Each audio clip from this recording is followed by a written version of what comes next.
and say, I see you like Dr. So-and-so. I happen to need a dentist, would you recommend them?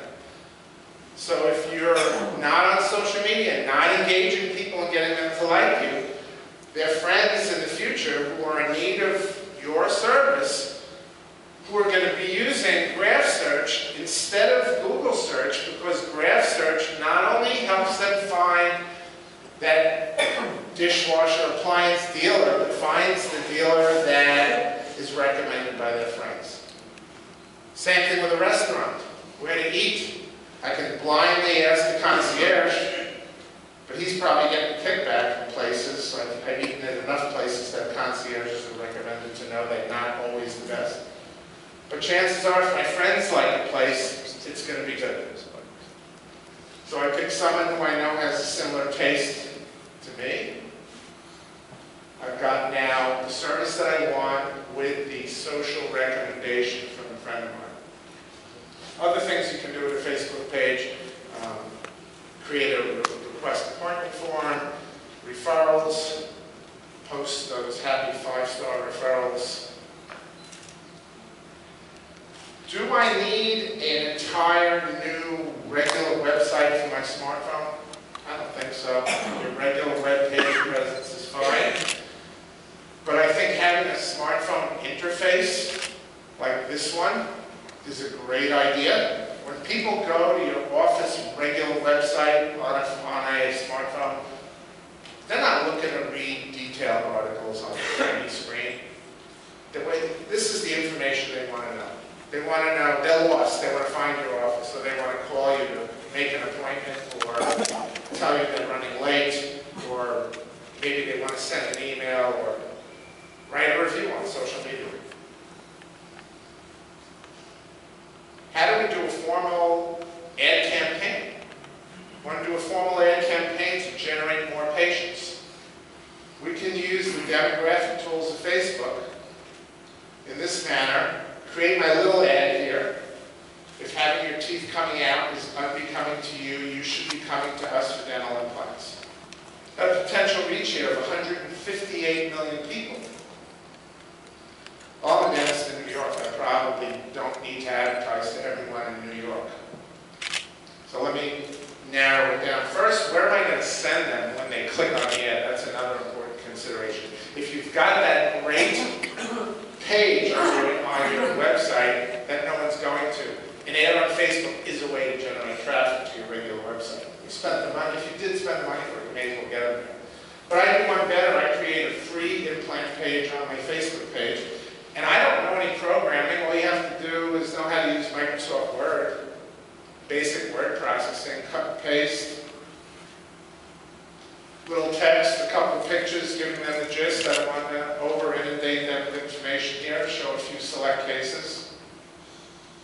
And then on the bottom, if they like what they see, let them link to that request an appointment form which I already showed you, or go back to my Facebook page and read a little more about it. If someone sees an ad of mine, I've got a few possible things that'll happen. They'll ignore the ad. They'll click on the ad, in which case they'll come here, and I might get a new patient out of it. Or they might not become a new patient yet, but they might like the page. Well, guess what? If they like the page, I now have entree to the 500 new friends. More people that I can potentially get word-of-mouth recommendations on because they like me. Now someone actually calls that person who's not an actual patient and says, would you recommend the doctor? And they say, well, I actually don't use them. But a lot of times they bypass that step and they'll just, you're building word-of-mouth reputation for your practice. Going back here, we can concentrate our target using zip codes. We can use age restrictions. We can use gender restrictions if we want to really be conservative with our ad budget. Women make all those decisions on medical care. 63% of all medical appointments made by women. Since this is an implant campaign, I targeted age 45 and up. I don't have to, but I think I got more bang for my marketing buck. Now I got it down to 58,000 people in these zip codes. And now I limit, this is a key one, again, I limit this campaign to people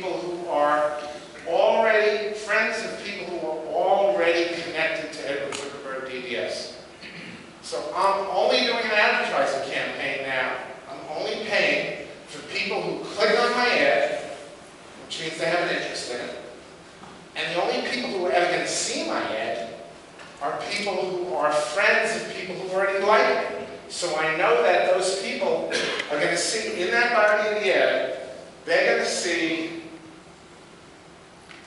that's a sample ad, but they're going to see that their friend's name embedded there likes Edward Zuckerberg BBS.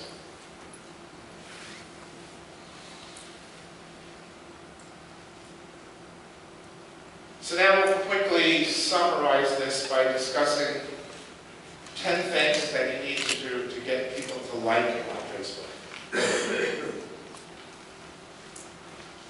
Again, photos. We already discussed this. It's very visual. Facebook and the internet is very visual, so you need to engage with photos wherever possible. Okay?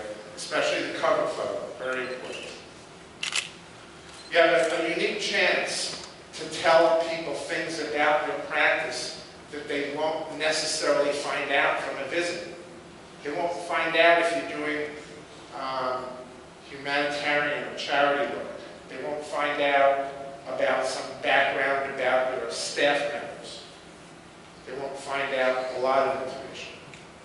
Especially if you're using digital x-rays and you don't have 8 minutes to schmooze with them every day regarding while you're waiting for the x-ray to come in. Tell them you're on Facebook. Get signage, print up signs.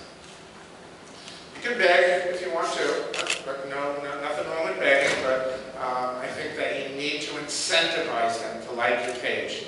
Hence, check-in promotions. You've got something, think of something you want to give away. Offices I know are giving away mini iPads, you know, they're having little contests for check-ins, people who check in. You want to give away a Sonicare or an electric toothbrush. Be as creative as you want to be. Get people to incentivize them liking and checking you in. Here's a unique concept. You can actually create free Wi-Fi in your business, but in order to get the free Wi-Fi, they've got to first go onto a login page where they have to like your office on Facebook first. Spotlight.com is a website that lets you create this unique sign for your Facebook page where you can frame it, put it in the office, and then anyone with a smartphone can just scan the QR code. It takes them right to your office Facebook page on Facebook. However, we can't make it any easier for them to like you. That's spotlight.com. And when you do get people that comment on your Facebook page, on your posts, respond to them. You've got a live one there. They're engaging with you. Let them know that there's someone on the other end who reads the stuff and answers it. And their voice is being heard. Respond to everyone, even if they're just complimenting on what you do. Even a thank you or shucks or anything. Respond to anyone who makes a comment. If you've got to have a text-based post that's not heavily laid on pictures, keep it to 140 characters or less. If it's longer than that, it probably belongs in a blog, and then your post can be something like, here's a link to my blog on XYZ topic. Don't flood them with tons of text that are not needed. So it's got to be valuable. It's got to be worthwhile. If it's not worthwhile, it's not going to get into their newsfeeds. Already mentioned community involvement. I've been so impressed going around the country and the world at seeing all the great work dentists do. And a lot of times for people who can't afford the care. In April, I saw the great work that Nobel Clinic does in Portugal with their doing a pro bono case every month, and I was just floored by it. And that's not only great for the business, but it's, you know, the word of mouth and the free press and publicity and the chance to get your message out there about the kind of stuff you do is invaluable. So let everybody know, wherever you've got print advertising anywhere, it be an email signature, stamped envelopes, letterheads if you're still using them, if you're still using the yellow page ads. Wherever you've got your name, your office name and address, you should also have your website URL and your Facebook page URL. And if you don't already have a Facebook page URL, get it. Facebook gives it for free. In In my case, we've got painlessdrz.com is my website, and facebook.com/painlessdrz is my Facebook URL. And in the office, things you could also do to promote the fact that you're on Facebook. You know, these likable thumbs, people love to see themselves on the internet. It's the old equivalent of the newspapers. And Betty's going to go home, and what's Betty going to do? The first thing she's going to do is she's going to share this on her page. Free publicity for your office. Get one patient to put one satisfied patient to get their picture taken every day with a thumb. Feature them as the most likable patient of the day. And I'm happy to take any questions that anyone had. I know it's been a long day, and everybody wants to get on to the next thing. Yes? There was a microphone. Despite overwhelmingly positive nature of healthcare, you don't always have positive interactions with patients. How do you handle that if there's a... Well, the nature of healthcare is you don't always have positive interactions with patients. Right. How do you handle advice about negative publicity? How do we handle negative publicity? So, Facebook gives you the option to actually delete a post, but that should be the last resort. If a particular post is obscene, you know, uses expletives or something like that, you want that out of there right away. And you also have the ability to ban that user so that they can never post again on your page. But a lot of times, a negative post is actually a cry from a patient who's had an unfortunate experience, but they're not gone yet. They're giving your office a chance to make things right. I know we had an incident where a patient who was on a very busy schedule had to wait a half an hour, 40 minutes. I know a lot of offices that may be routine. In my office, we strive to see every patient on time, certainly no later than 10 minutes. And when we do, it's with an apology. And so I looked at what happened that day when I saw this patient's angry post, and I asked my receptionist, and she said that, she reminded me that was the day that we had an 8-year-old boy had an accident at school, and he completely avulsed his maxillary central incisor. And so I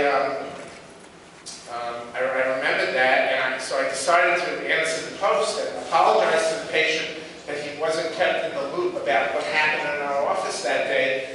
But I explained to him that we had one of those rare dental emergencies that absolutely couldn't wait. You know, we all know the success rate of reimplanting an avulsed tooth is proportional to how quickly we can get that tooth back into the socket. And so an amazing thing happened. I started getting replies from other patients. You know, sometimes if you don't have feedback, if you're not writing content that's geared at getting direct feedback, so I like to try and ask questions sometimes, you don't know who out there is really reading the stuff that's on Facebook. But in this case, I had 5 to 10, a thread of different people commenting.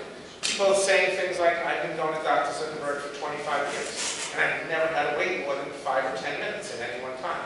Other people writing, wow, you can actually put back a tooth that completely came out of someone's mouth. So by addressing it head on and letting your network of people get involved in the situation, you're showing that you hear their complaint. You have a public venue to apologize if there was indeed an error. And here the error was that the patient was not explained to, by the receptionist why the reason for the delay. And in this case, we took advantage of the base of our users that read about the post to actually turn a negative post into a positive. You can't always do that. You do it on a case-by-case basis. Any